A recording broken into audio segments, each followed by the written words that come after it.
Clasificación A. Este programa es apto para todos los públicos. TVP presenta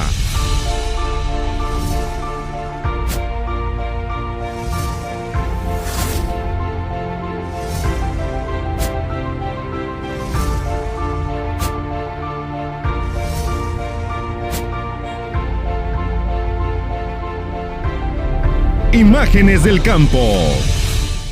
Amigos, aquí en Imágenes del Campo es un placer platicar con la maestra en ciencias Gabriela Chávez. Es investigadora del INIFAP, pero sobre todo nos da mucho gusto encontrarnos mujeres trabajando en el sector agropecuario. Y pues ella es una profesionista, es una científica que pues ya tiene bastante tiempo en el INIFAP como investigadora y pues se ha forjado poco a poco a tal grado que ha colaborado bastante para pues tener información, generar tecnología para los productores y especialmente trabajando en el aspecto de calidad en trigos. Pero qué mejor que la maestra Gabriela nos platique un poquito de sus inicios como investigadora en el INIFAP. Bueno, muchas gracias por la entrevista. Yo inicié cuando recién egresé de la Universidad de Sonora. Trabajé con el doctor Javier Uvalle en lo que es fertilidad de suelos. Después hubo que fue una gran escuela para mí, el doctor Uvalle. Después hubo la oportunidad de cambiarnos al laboratorio de calidad a cargo del doctor Miguel Camacho. Pues una persona que ha dado mucho al Valle en cuanto a mejoramiento de trigo. Y después fue mi jefe también, el doctor Figueroa, especialista en enfermedades. Y bueno, he colaborado también con mejoradores de México, como es el doctor Julio Huerta, que él es el que hace selección en Kenia para resistencia a rollas en tallo, para materiales con resistencia a calor y a sequía, con el doctor Villaseñor, y bueno, creo que he estado con los grandes de trigo. Grandes personalidades, me habla del doctor Figueroa, de Camacho, de Villaseñor, entre otros, que pues han aportado bastante pues a la cuestión de la investigación, a la generación de tecnología. Pero usted cuando egresa de la universidad, usted egresa de una carrera que no es agronomía propiamente, sino cuál es su carrera y cómo es que decide entrar a trabajar en la cuestión de la investigación. Okay. Bueno, yo estudié químico en alimentos y pues soy de la Marte R. Gómez y me quedaba cerquita aquí el Ciano. Entonces yo vine a buscar hacer servicio social, en aquel entonces con el doctor Uvalle. Vine recomendada por un investigador del CIAD y llegué aquí, lo que son las cosas, con la primera persona que llegué fue con el doctor Camacho, que fue el investigador que por muchos años fue mi jefe, luego mi compañero y una persona a quien aprecio mucho y que le aprendí bastante, ¿no? Y pues después que me cambié al laboratorio de calidad, de ahí me quedé, ¿no? En trigo. Hablando de calidad, precisamente es muy importante, amigos, platicar de calidad y cantidad también en relación pues a trigo. Sin embargo, la maestra Chávez trabaja en la cuestión de calidad y pues aquí tenemos que platicarle a nuestros amigos productores, a los técnicos y al público en general la importancia que tiene la calidad de los trigos. O sea, cómo incide, se puede decir, para la comercialización, cómo se maneja la cuestión de la calidad y cuáles son los factores en este caso, porque tenemos dos tipos de trigo, el cristalino y el harinero. ¿Cómo inciden o cuáles son los factores que determinan la calidad? Bueno, en el caso del trigo cristalino, que es el que se utiliza casi el 80% para pastas a nivel mundial, pues sabemos exactamente qué es lo que necesita la industria, ¿no? Sabemos que necesitan obtener trigos con alto rendimiento semolero, sabemos que necesitan tener proteína porque necesitan tener pastas con buena consistencia. Sabemos que necesitan tener color en las pastas para la comercialización, aunque no aporte nada más, ¿no? Más que la estética de la pasta. Entonces son las características más importantes en trigo cristalino: un tamaño de grano grande, color en sémola y proteína. Claro, desde luego, ¿no? Que también se toman en cuenta otros aspectos como son la punta negra del grano, porque no queremos que nuestra pasta lleve manchas oscuras, ¿no? Y bueno, en los trigos harineros... Los trigos harineros, ahorita está agarrando pues un auge tremendo con el apoyo del gobierno federal de que se siembre trigos harineros, pues seguramente pues quieren bajar el déficit que hay en producción y evitar tanta importación de trigo. Así es, sí. El trigo harinero, gracias a la vinculación que hemos tenido con la industria, que la verdad ha sido un poquito complicado, sabemos que no se necesita para México un trigo con demasiada fuerza. Sabemos que necesitamos una fuerza media porque el producto... El gluten. El gluten, perdón, sí, el tipo de gluten del grano, ¿no? Los productos que aquí se consumen son más, es pan tradicional, es tortilla en esta región, y que la industria de tortilla está creciendo mucho en todo México y en diferentes partes del mundo, ¿no? Entonces necesitamos tener trigos con media fuerza y que sean extensibles, eso sí es lo más importante, porque la extensibilidad nos permite tener un producto de pan o de tortilla. Además, facilita la elaboración de las mezclas para los industriales. Pues qué bien, yo creo que es importante esto conocerlo porque pues los trigos harineros, como antes le dije, pues hay déficit de producción en el Valle del Yaqui, en México, me refiero a que hay importaciones. Así es, y gracias a estas nuevas variedades como son Borlo, como son Ciano, que todavía no está disponible para los productores, pero son variedades que compiten o que incluso han superado el rendimiento ligeramente en nuestras parcelas experimentales de los trigos cristalinos. Entonces ya tenemos variedades harineras que nos pueden rendir igual que un trigo cristalino, pero que además son tolerantes a estrés por sequía y por calor. O sea, de este tipo de variedades son las que se ocupan aquí en esta región y traen la calidad adecuada para lo que se consume en México. Aquí nada más habría que cuidar pues uno de los problemas grandes y que es susceptible en lo general, se puede decir, la cuestión del carbón parcial, que pues en un momento afecta la calidad del trigo. Sí, hay que decirlo, carbón parcial es letal para la calidad. Reológica hemos visto que sí se pierde la fuerza, ¿no? Y la pigmentación de la sémola, que realmente eso es lo menos importante. Lo importante son las características organolépticas, porque proporciona un olor a pescado, que el humano nos hemos evolucionado para percibir estos olores muy repugnantes, ¿no? Entonces realmente eso es lo más preocupante. Aunque debo decirlo también que en todos estos años que yo llevo trabajando aquí, nunca he visto que tengamos un problema tan severo en nuestras parcelas experimentales, ¿no? Entonces ya al 3% se percibe el olor y se percibe la harina oscura. Perfecto, pues son unos detalles, son solo detalles de platicar, es un tema muy amplio la cuestión de calidad en trigo y en todos los granos, pero en este caso especialmente en trigo, puesto que la maestra se ha especializado a través del tiempo en esto y pues en los trabajos que se han realizado y que esa información está a disposición de los productores, que es lo más importante, porque no se queda en los cajones de los investigadores, sino que se sale a la luz pública a través de pláticas como la que estuvimos viendo hace días, a través de boletines, entrevistas como en este caso con imágenes del campo, y por lo tanto pues le agradecemos la oportunidad, maestra. Gracias a ustedes, muchas gracias por acompañarnos también en estos eventos. Muchas gracias y nosotros continuamos con más aquí en Imágenes del Campo. Ya volvemos. Regresamos con Imágenes del Campo. Continuamos con Imágenes del Campo. Amigos, quiero comentarles que Alinsumos sigue apoyando a los productores para la cosecha de éxitos. Veamos esto. Alinsumos le ofrece acopio y comercialización de granos, parafinanciera, fondo de aseguramiento y todos los insumos que requiere el productor. Somos distribuidores autorizados de semillas Asgrow, con asistencia técnica especializada para su maíz. Alinsumos, apoyando productores, cosechando éxitos. Amigos, continuamos aquí en Imágenes del Campo y considerando que el carbón parcial es uno de los problemas fuertes en cuestión de enfermedades del trigo, pues invitamos al doctor Guillermo Fuentes Dávila, el especialista pues en cuestión de enfermedades de trigo y de otros cultivos. Sin embargo, el carbón parcial nos tiene que ocupar un espacio especial, porque cuando hay carbón parcial es un problema para los productores, las cosechas no son recibidas, las cosechas se rechazan y el productor es el que paga todos estos problemas que a veces pues son factores que influyen en la cuestión del clima, entre otros aspectos que el doctor nos va a platicar pues en esta entrevista. Doctor, pues muchas gracias. El trigo harinero y el trigo duro. En este caso pues hemos visto que a través del tiempo en el valle lo que predomina es el trigo duro. ¿Nos puede platicar cuáles son los factores del por qué sucede esto? No, recordemos que en los 80s, cuando la incidencia de carbón parcial empezó a aumentar, el gobierno federal y las autoridades locales establecieron algunas medidas regulatorias.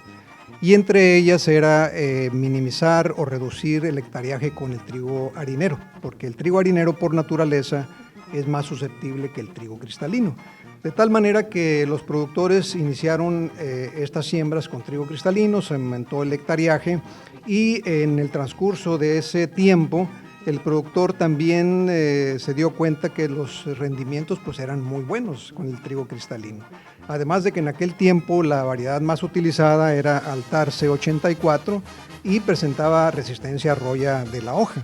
De tal manera que años después hemos tenido casi un 90-95% de la superficie que corresponde a trigo aquí en el sur de Sonora sembrada con trigo cristalino, y la tendencia desde finales de los 80 fue el exportar este trigo cristalino, estas grandes cantidades de trigo cristalino que inclusive hemos llegado a ser el número 2 a nivel mundial en exportación de trigo cristalino.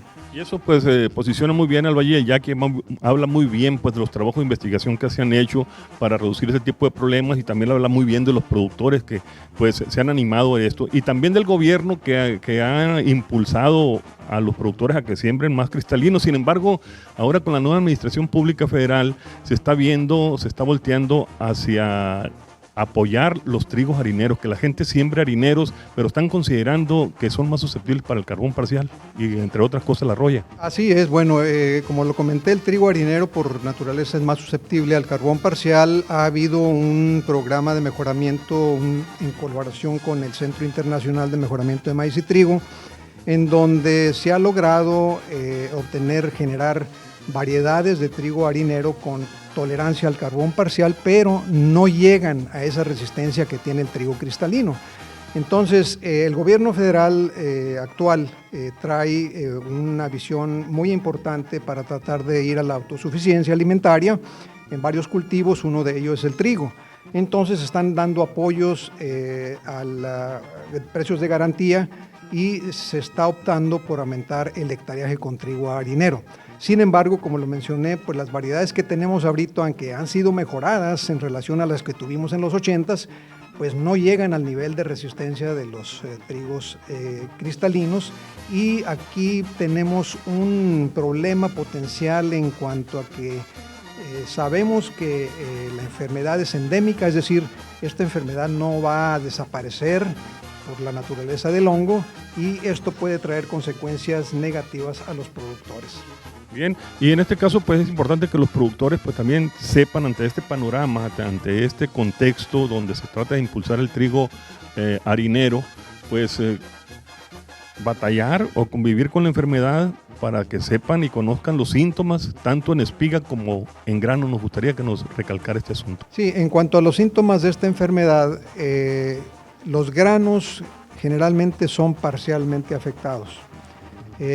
Uno puede ver manchas principalmente en la base del grano, manchas oscuras que contienen esporas del hongo, el hongo que causa la enfermedad. El nivel de afectación del grano puede variar, desde puntos pequeños hasta granos completamente afectados. Sin embargo, el ver granos completamente afectados no es común, porque cuando el grano pasa por la trilladora, estos generalmente son destruidos.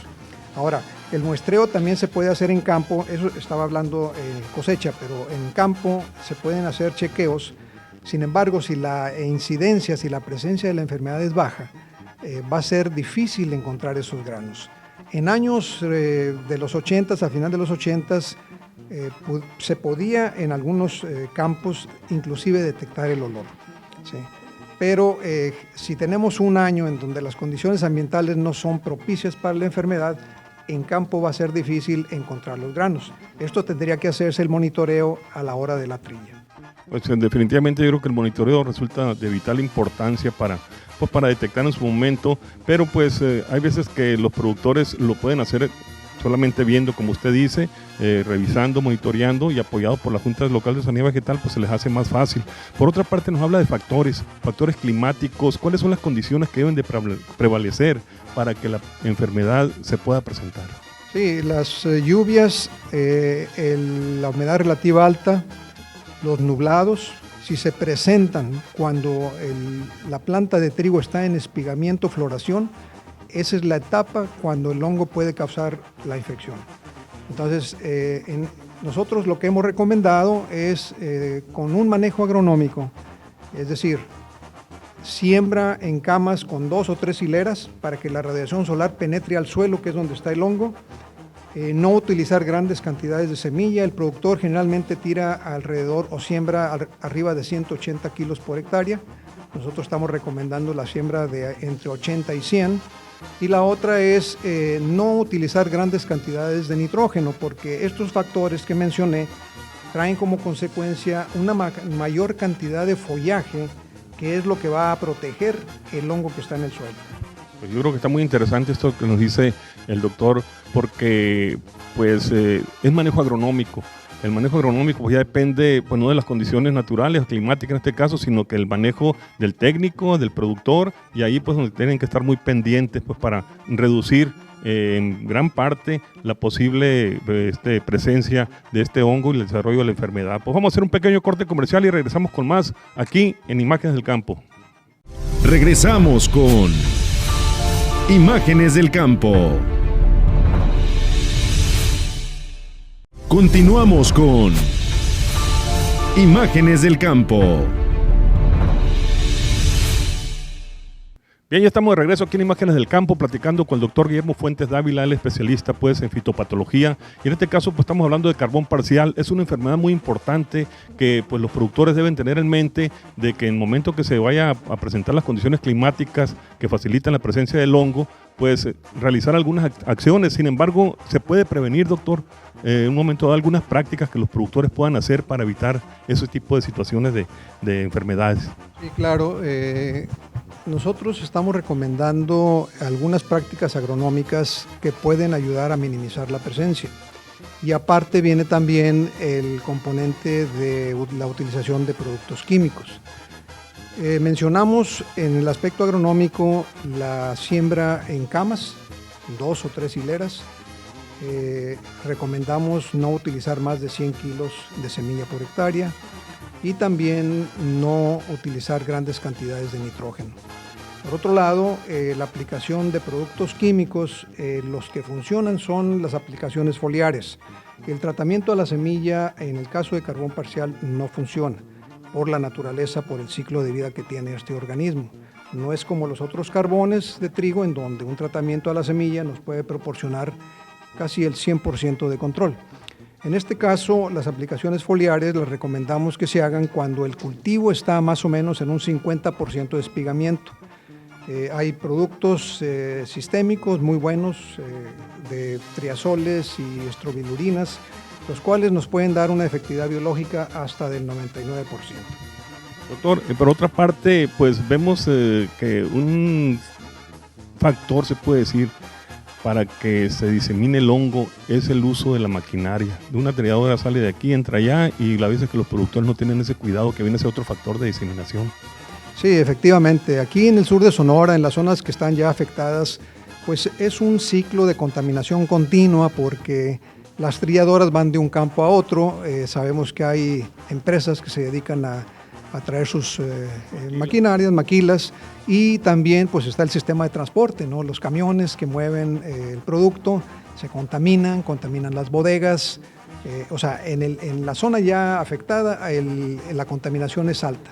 Sin embargo, las recomendaciones para las zonas libres es ahí donde se recomienda no mover maquinaria que ha estado en zonas afectadas, o camiones se tienen que lavar, ¿no?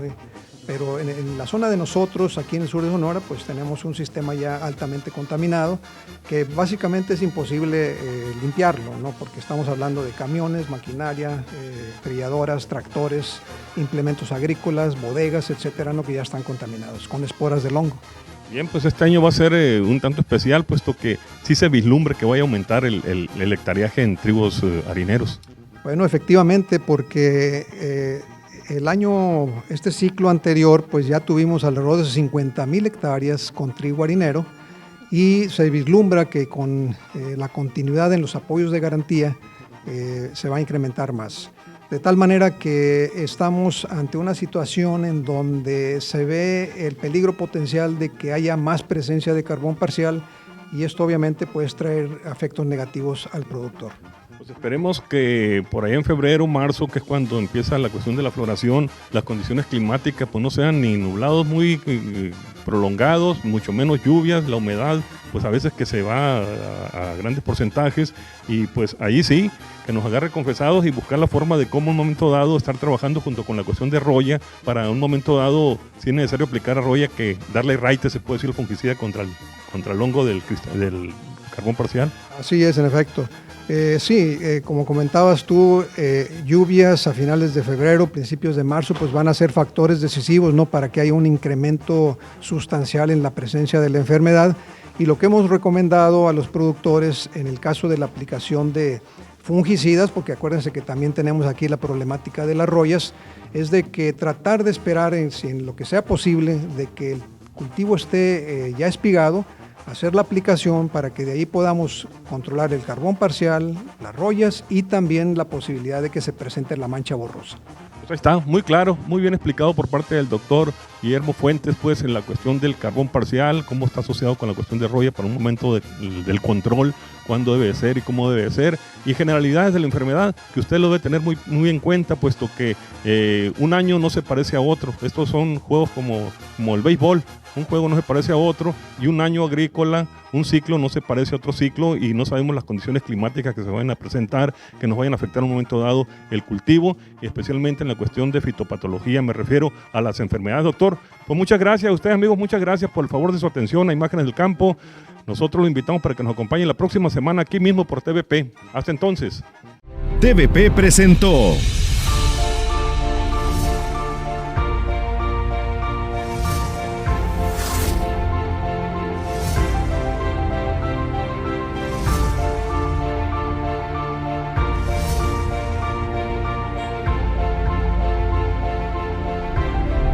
Imágenes del Campo.